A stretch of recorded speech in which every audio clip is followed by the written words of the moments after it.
less than half of people negotiate their salaries, and yet this comes at a huge cost. And for some reason, when it comes to money, people get a little bit weird, like super weird actually. And I get it, there's this stigma of discomfort around talking about salary.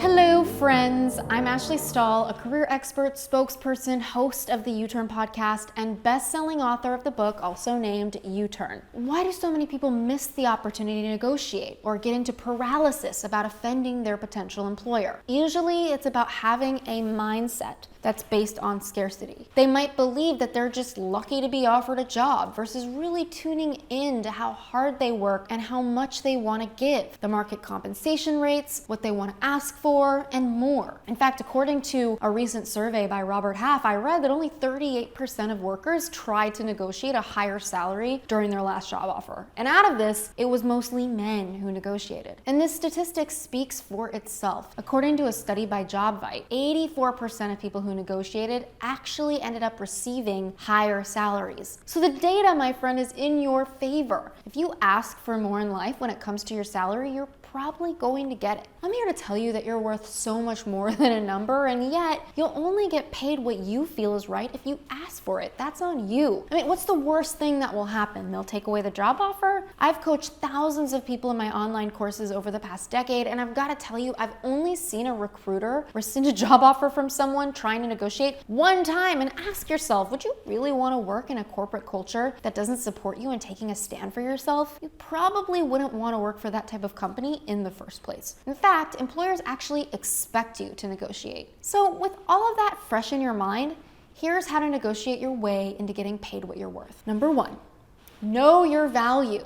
Don't take your skills for granted. If they're even offering you a position, it means that you are a fit for their needs in some way. So now it's about time that you think about your own needs. What makes you feel valued? Is it financial? Is it more free time with your family? Before going into any salary negotiation, be sure to really research what that typical salary is for the level of responsibility and position you are potentially being offered. That means looking at what competitors are paying their staff for a job that's pretty similar, both in title and in responsibility. There's websites like Salary Bliss, Glassdoor, and more that are so transparent about salaries. So do your homework. And if you're asked what your salary requirements are throughout the interview process, don't give them a number unless you absolutely must. Because the golden rule is that the first person to give away a number normally loses. Instead, say, I'm negotiable depending on the range you're offering. My first priority is finding the right fit. It's helpful to refrain from stating a number and outpricing yourself or undervaluing yourself before you even have an offer in your hand.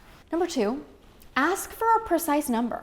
Researchers from Columbia Business School just found in a brand new study that when you do state the number you want to make, asking for a specific number in negotiations is now more effective than a round number. For example, instead of asking for $74,000 a year, ask for, let's say, $74,385, or a range, $74,385 to $76,289. This implies to the employer that you did your research into the market and that you probably know what you're talking about. If you appear more informed, there will be fewer rounds of negotiation. But don't just pretend to be informed, actually do your research. Number three, walk away if you can't come to a fair agreement. In life, it's not just about being happy on your own, it's about being happy enough on your own to walk away, whether it's from a relationship or a career. Work on yourself with the goal of at least being happy enough with yourself, so much so that you're willing to keep your standards and confidence intact. Or at least you should be. If they offer you a number that's too low and they won't budge on going higher, know that you do have the power to walk away. You don't need to go into scarcity. You don't need to accept anything because you're scared of not finding anything else. There is no scarcity in the workforce, my friend. No matter what times we are in, people are always hiring. You don't have to take the first, the second, or even the third job that comes along. There will always be more if you are someone committed to creating options for yourself in your life. Before even going into negotiations,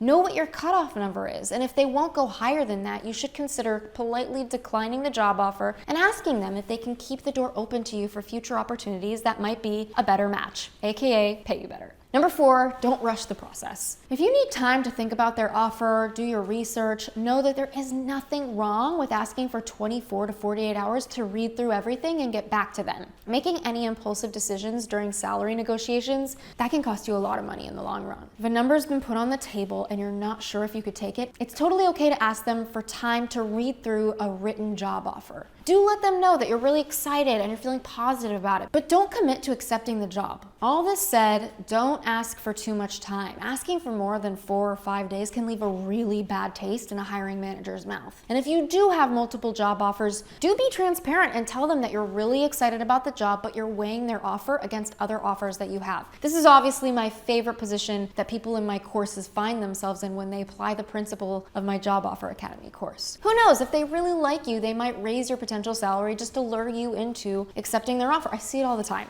Number 5, practice, practice, and practice. Just like you should have practiced for your interview, the same goes for salary negotiations. Negotiations can be terrifying. You don't know what the company will offer, and that anxiety you may feel is easily quelled by some good time practicing. Your speaking skills will show during the negotiation, and if you speak strongly with clarity, the employer will notice. Employers love confidence, and the world truly does make way for people who know where they're going. Salary negotiation is definitely a sensitive process, and it's very anxiety-inducing. But with the right knowledge and the right skills, you can really rock your negotiation and get that salary that you deserve. Don't lose money out of fear. Jump out of your comfort zone. Trust me, your wallet will thank you later. Do you have any salary negotiation stories? I'd love to hear below, or any questions you have. Subscribe to this channel, pass this along to a friend, and I can't wait to connect with you next time.